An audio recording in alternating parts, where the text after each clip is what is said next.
인도, 방글라데시, 파키스탄, 스리랑카, 네팔, 남아시아 5개 국가에 파송된 선교사님 선교대회가 개최되었습니다. 집회 설교 강사로 청함을 받아서 제가 다녀왔는데요. 이 남아시아 지역에서 선교를 감당하시는 선교사님들 그리고 사모님들이 공황장애, 우울증에 시달리고요. 선교사님 자녀들에게 심리 정서적인 문제가 얼마나 많은지 인종차별, 현지 언어, 문화 적응, 또 자기 정체성에 대해서 혼란을 겪으면서 심각한 심리장애를 겪고 있는 것을 이번에 역시 보게 되었습니다. 그걸 묵묵하게 이겨내면서 10년, 20년, 30년 최일선에서 선교의 사명을 감당하고 계시는 분들이 많이 계신 거예요. 남아시아, 권역, 유럽, 아프리카, 남미, 서양 선교사님들은 거의 다 떠났습니다. 우리 한국 선교사님이 지금 대부분의 선교 사역을 감당하고 있어요. 디모데전서 4장 6절에 보면 예수의 좋은 일꾼이라고 표현되어 있어요. 주인이 인정하는 일꾼인 것을 말합니다. 예수님이 인정하시는 일꾼이란 거예요. 그런데 예수님이 인정하시는데 세상 사람이 인정 안 할 수는 있어요. 왜냐, 영적인 기준을 가지고 하니까. 그러나 우선순위가 있다면 뭐예요?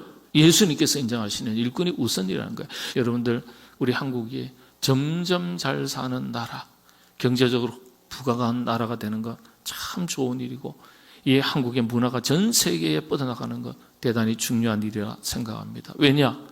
그 힘을 가지고 복음의 사명을, 선교의 사명을 감당할 수 있기 때문에. 우리가 못 살면, 우리의 호주머니가 비어 있으면 돕고 싶어도 도울 수가 없는 것입니다. 땅끝까지 이르러 복음의 사명을 잘 감당하라 하신 주님의 말씀을 기억하고 우리가 전도와 선교, 영혼을 살리고 사람을 남기는 일에 여러분들 항상 기도해 주시고 마음과 뜻을 모아주시면 감사하겠습니다. 106년 전 일어났던 3.1 운동, 특별히 우리 교회 안에서 도화선이 된 사건들이 있습니다. 그 운동이 바로 평양 대각성 운동입니다. 평양 장대현 교회에서 일어났습니다. 1907년입니다. 몇 년 앞서서 1903년도에 남감리교 하디 선교사님이라는 분이 계셨는데, 이분이 원산에서 집회를 하시는데 선교사로서의 우월감을 가지고 여러분들을 동등하게 대하지 못한 부끄러움이 있었습니다. 이걸 회개를 했어요. 이게 장대현 교회로까지 이어지는 도화선이 되는 거예요. 1907년 평양 장대현 교회에서 평안남도 도사경회가 열렸습니다. 2주 동안 이어지는데 내일이 이제 마지막 날이에요. 갑자기 그 집회에 참석하셨던 길선주 장로님이라는 분이 계셨어요. 나중에 훗날 평양신학교를 졸업하시고 우리 초창기 7분 목사님 그 중에 한 분이 되십니다. 장로님이 나오셔가지고 나라가 이 모양 이 꼴이 되고 고통을 당하고 핍박을 당하는 이 모든 것이 다 제 탓입니다. 회개 전념성이 있어요. 다른 분들이 한 분 한 분씩 나와가지고 회개하고 아주 성령의 바람이 강력하게 불기 시작한 거예요. 당시에 이 현장을 목격한 외국 선교사님들이 초대교회 마가 다락방의 성령의 역사를 실제적으로 체험할 수 있었다. 이렇게 본국에 선교 보고를 합니다. 이 회개 바람이 한반도 조선의 방방곡곡으로 확산됐어요. 평양 대각성 운동이 교회를 새롭게 변화시켜 나가는 계기가 되었을 뿐만 아니라 주권을 잃어버렸던 나라와 민족, 사회 전반을 새롭게 변화시켜 나가는 큰 동력을 제공하는 계기가 되었던 것입니다. 성도 한 개인의 회개 운동으로부터, 교회 회개 운동으로부터, 교회 안에서만 머물러 있는 것이 아니라 사회로 뻗어져 나가서 전 국민들을 각성시키는 엄청난 영향력을 발휘했다는 거예요. 이게 교회가 가지는 힘이에요. 이게 그리스도인이 가지는 힘이에요. 이 힘을 가지고 독립운동이 활발하게 일어납니다. 두 사람을 소개해드립니다. 한 사람은 의사로서 세계 제2차 대전 당시에 유대인이라는 이유 때문에 강제 수용소 아우슈비츠에 갇혀서 극심한 고통을 겪었던 빅터 플랭클이라는 분입니다. 죽음의 수많은 현장을 목격하면서 그때의 경험을 담아서 책을 펴내셨는데 죽음의 수용소라는 제목입니다. 이후에 이런 경험을 바탕으로 새로운 심리 치료법을 개발하게 되었는데, 특별히 자살 예방 치료 중에 하나가 삶의 목적과 의미를 찾게 하는 훈련이 있습니다.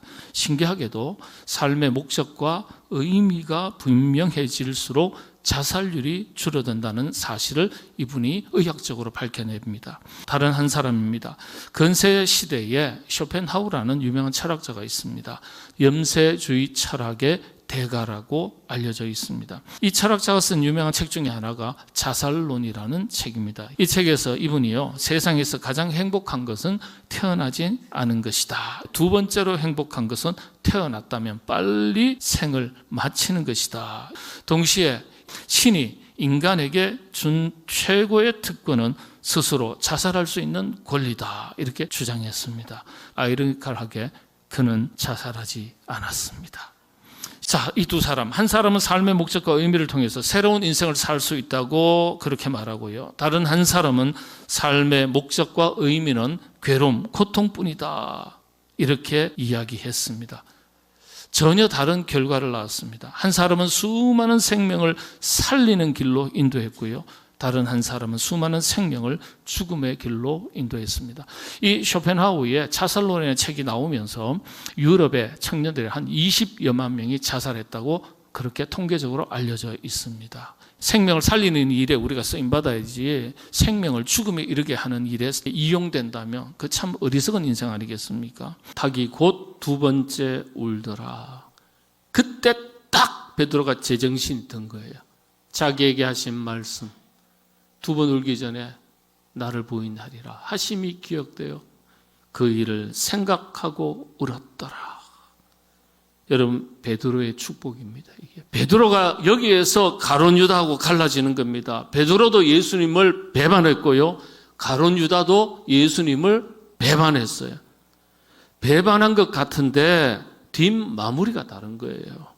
예수님의 12 제자 중에서 학자들의 얘기가 가룟 유다가 제일 엘리트라고 평가합니다. 정치적으로 말하면 가룟 유다는 민족주의자예요. 예수님 정도의 카리스마, 그런 능력이면 로마를 상대로 저항할 수 있고 이겨낼 수 있다.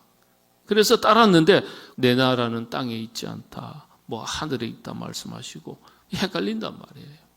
그래서 가룟 유다가 예수님을 판 겁니다. 마태복음 27장 3절인데요. 그때 예수를 판 유다가 그의 정죄됨을 보고 스스로 뉘우쳐 그 30을 대제사장들과 장로들에게 도로 갖다 주며, 스스로 뉘우쳐 핵심입니다. 유다가 은을 성소에 던져놓고 물러가서 스스로 목매어 죽은지라. 가룟 유다의 비극이 스스로에 있습니다. 스스로 반성하고 스스로 후회하고 스스로 목매 죽은 거예요. 참 안타까운 일이죠. 여전히 자기가 중심인 거예요. 베드로는 차원이 달라요. 말씀이 생각나서 울었더라 그랬어요. 유다만큼 똑똑하지도 않고 뭐 그렇게 성격이 좋은 것도 아닌데 말씀이 생각나서 밖에 나가서 심히 통곡하며 회개했습니다. 핵심이 이겁니다. 베드로처럼 살고 베드로처럼 귀하게 쓰임받는 우리 모두가 될 수 있도록 우리 하나님께서 크신 은혜 더해 주시기를 주님의 이름으로 축복합니다. 마가복음서 13장은 특별히 종말장이다, 이렇게 불립니다.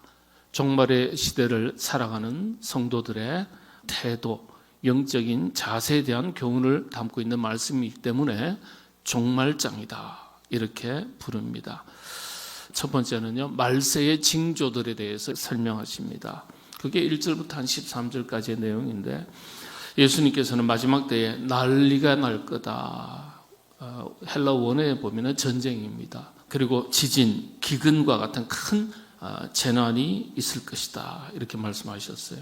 이 세상이 점점 더 불안정해지고 혼란스러워질 것을 말하는 것입니다. 그런데 예수님은 이게 끝이 아니래요. 특히 이런 상황 속에서 성전이 무너질 것이다. 세상의 위기만 이야기하신 것이 아니라 이 성전이 다 무너뜨려지리라. 세상의 위기와 동시에 교회의 위기를 말하는 것입니다. 오늘 우리 시대가 바로 그런 시대죠. 개인으로 국한한다면 신앙의 위기의 시대라는 것입니다. 참 먹고 있고 살기 좋은 세상을 살지만은 다른 어떤 시대보다도 큰 신앙의 위기의 시대를 우리가 살아간다. 그렇게 말씀을 받을 수 있습니다. 두 번째는 14절에서 23절까지의 내용인데 거짓 그리스도, 적 그리스도, 거짓 선지자들의 출현을 이야기합니다. 사람들을 미혹하는 영적인 혼란을 이야기하는 겁니다.